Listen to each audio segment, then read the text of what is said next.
고요한 이른 아침 새로운 은혜 부어주시네. 찬란한 빛이 스며와 내 맘에 평안 가득해. 새벽의 문을 여시네. 새 생명 부어주시네.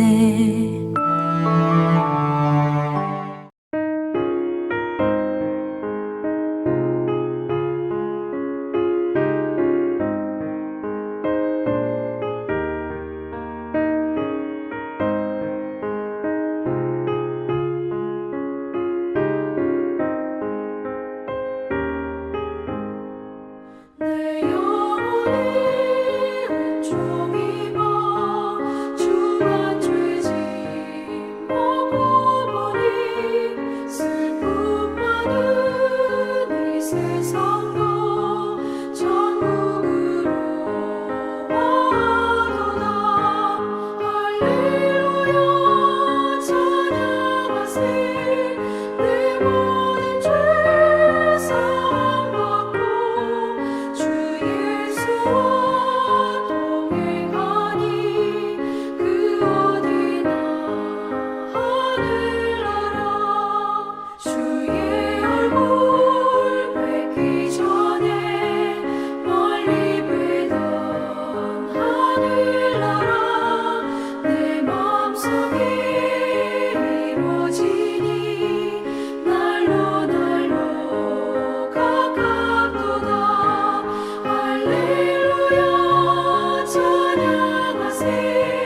내 모든 죄 사함받고 주 예수와 동행하니 그 어디나 하늘나라.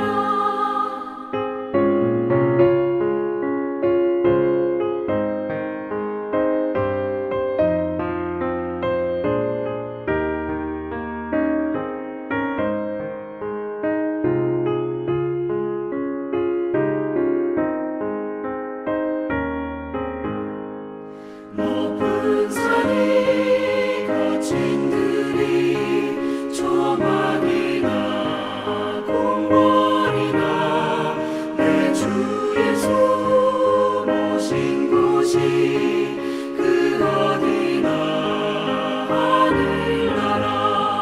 할렐루야 찬양하세.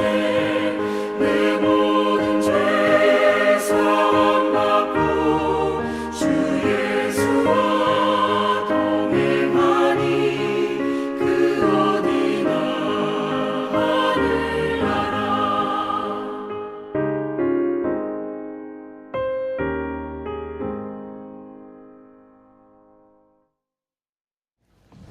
오늘도 이른 새벽에 주님 앞에 나오신 걸음을 하나님께서 기쁘게 받으실 줄로 믿습니다. 오늘도 말씀으로 마음이 따뜻해지고 하루를 살아갈 힘을 얻으시기를 주의 이름으로 축복합니다. 오늘 우리가 나눌 말씀의 제목은 기쁨으로 나오라입니다. 우리는 지난 시간에 포도원 농부의 비유를 보았습니다. 하나님이 주인이신데 사람들이 그 주인을 거부하고 아들까지 내쫓는 모습이었습니다. 그 모습을 말씀을 통해서 우리는 이 세상이 얼마나 하나님을 거부하고 있는지를 보았습니다. 근데 오늘 말씀으로 넘어가면 예수님께서는 한 가지를 더 보여주고 계십니다. 그렇게 하나님을 거부하는 세상 속에서도 하나님은 여전히 사람을 부르고 계신다는 사실입니다. 오늘 본문은 혼인잔치의 비유입니다. 왕이 잔치를 준비하고 사람들을 초대하고 있습니다. 이 비유를 통해서 과연 천국이 어떤 나라인지 분명하게 보여주고 있는 것입니다. 오늘 말씀을 우리 마음에 새겨서 주의 날에 어울리는 귀한 주의 자녀가 되기를 간절히 소망합니다. 가장 먼저 천국은 초대에 응하는 사람들의 나라입니다. 왕이 아들의 혼인잔치를 준비합니다. 그리고 이미 초대했던 사람들을 다시 부르게 됩니다. 잔치가 준비되었으니 오라 라고 이야기하지만 사람들은 전혀 다른 반응을 합니다. 처음에는 온다고 했던 그 사람들이 어떤 사람들은 밭으로 가고 어떤 사람은 장사로 가고 어떤 사람들은 종들을 잡아 죽이고 맙니다. 이 장면이 과연 무엇을 이야기하겠습니까? 하나님의 부르심이 있음에도 불구하고 사람들이 응하지 않는 모습입니다. 신학적으로 보면 이것은 하나님의 은혜의 초대인데, 다시 말해서 구원은 우리가 찾아가는 것이 아니라 하나님께서 우리를 먼저 부르고 계셨는데, 문제는 사람들이 그 초대를 가볍게 여긴다는 것입니다. 오늘 우리도 한번 생각해 보아야 합니다. 우리가 이렇게 교회 나와 예배드리는 것 당연한 것이 아닙니다. 하나님의 부르심에 응답한 결과입니다. 어떤 사람들은 바빠서 못 오고 어떤 사람들은 관심이 없어 못 옵니다. 그런데 우리가 이 자리에 있다는 것, 이것이 은혜입니다.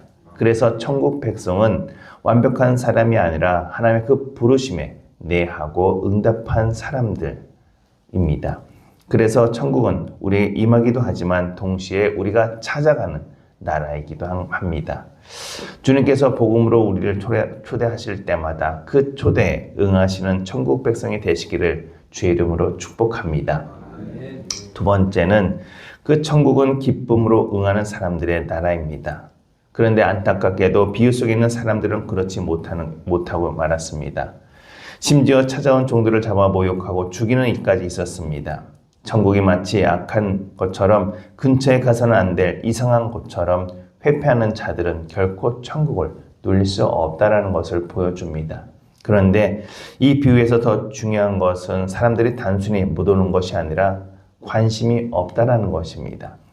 별로 중요하지 않다, 가지 않아도 된다, 나중에 가도 된다, 이런 마음이 바로 큰 문제가 됩니다. 잔치는 기쁜 자리이고 혼인잔치는 가장 즐거운 자리입니다. 그런데 막상 초대받은 사람들이 기뻐하지 않고 있습니다. 이것은 바로 하나님 나라의 기쁨을 모르기 때문입니다. 우리 신앙생활이 왜 힘들어질까? 그것은 우리가 받은 기쁨을 잃어버렸기 때문입니다. 처음 예수님을 만났을 때 생각해 보십시오. 잠송만 불러도 눈물이 났고 기도만 해도 마음이 뜨거웠습니다. 그때는 억지로가 아니라 바로 기쁨으로 그 모든 것을 감당했습니다. 그런데 시간이 지나면서 그 기쁨이 점점 약해지고 말았습니다. 때로는 의무로 나오고, 때로는 습관으로 나오고, 때로는 그냥 해야 하니까 하는 경우가 있습니다. 신학적으로 말해서 이것을 은혜의 감각이 둔해진 상태라고 이야기합니다. 천국은 과연 어떤 나라이겠습니까? 억지로 가는 나라가 아니라 바로 이렇게 기쁨으로 나아가는 나라이어야 합니다. 하나님께서는 우리를 억지로 부르지 않습니다. 기쁨으로 오기를 원하고 계십니다.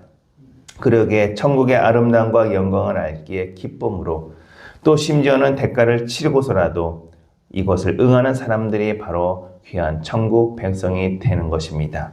우리의 모습이 이러한 모습이 되기를 주의 이름으로 축복합니다. 또한 마지막으로는 천국은 준비된 자세로 나오는 사람들의 나라입니다. 비유의 마지막 장면이 때로는 조금 무섭습니다. 잔치에 들어온 사람 중에서 예복을 입지 않은 사람이 있었기 때문입니다. 왕은 어찌하여 예복을 입지 않고 들어왔니라고 묻습니다. 그 사람은 아무런 대답도 할 수 없었습니다. 결국 바깥 어두운 데로 쫓겨나고 맙니다.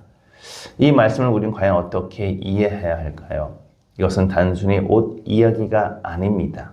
신학적으로 보면 의의 옷, 믿음의 옷을 말합니다. 잔치에 들어오는 것만으로 끝이 아니라 합당한 모습이 되어 있냐라는 것을 묻고 계십니다. 구원은 은혜로 받지만은 그 은혜를 받은 사람이 삶이 달라져야 함을 이야기하고 있습니다. 우리는 교회에 다니고 있고 예배를 드리고 있습니다. 그런데 여기서 더 중요한 질문은 나는 과연 준비된 모습으로 서 있는가입니다. 겉으로는 신앙이 있는 것처럼 보이지만 속이 변하지 않는다면 그것은 위험한 상태가 될 수 있음을 경고하고 있습니다. 우리에게 있어서 믿음의 예복이 무엇이겠습니까? 겸손한 마음과 회개하는 마음, 바로 순종하는 삶을 이야기하는 것입니다. 하나님의 형식을 보지 않고 그 마음을 보고 계십니다. 주님을 향한 진실한 고백과 함께 부족하지만 늘 언제나 정성을 다하는 삶으로 살아가길 간절히 소망합니다. 오늘도 합당한 준비로 주님과 함께 동행하시는 복된 하루가 되시기를 주의 이름으로 축복합니다. 사랑하는 성도 여러분, 오늘 말씀을 통해서 천국 백성이 어떤 사람인지 보았습니다. 초대에 응하는 사람이고 기쁨으로 나아오는 사람이고 준비된 자세로 서 있는 사람을 이야기합니다. 오늘날 우리는 이렇게 살고 있지 않은지 돌이켜봐야 합니다. 그러나 하나님께서는 늘 언제나 기쁨으로 나아라고 우리에게 말씀하고 계십니다. 그래서 우리의 결단은 부르심에 다시 응답하겠습니다. 기쁨을 회복하겠습니다. 삶을 다시 새롭게 준비하겠습니다. 이것이 저와 여러분의 결단이 되기를 간절히 소망합니다. 남은 인생의 길에서 더 깊은 은혜 속으로 들어가시는 복된 교회, 복된 성도가 되시기를 주의 이름으로 축복합니다. 기도하시겠습니다.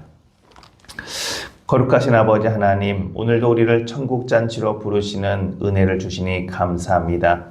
우리가 때로는 그 부르심을 가볍게 여기고 기쁨을 잃어버리고 살았음을 고백합니다.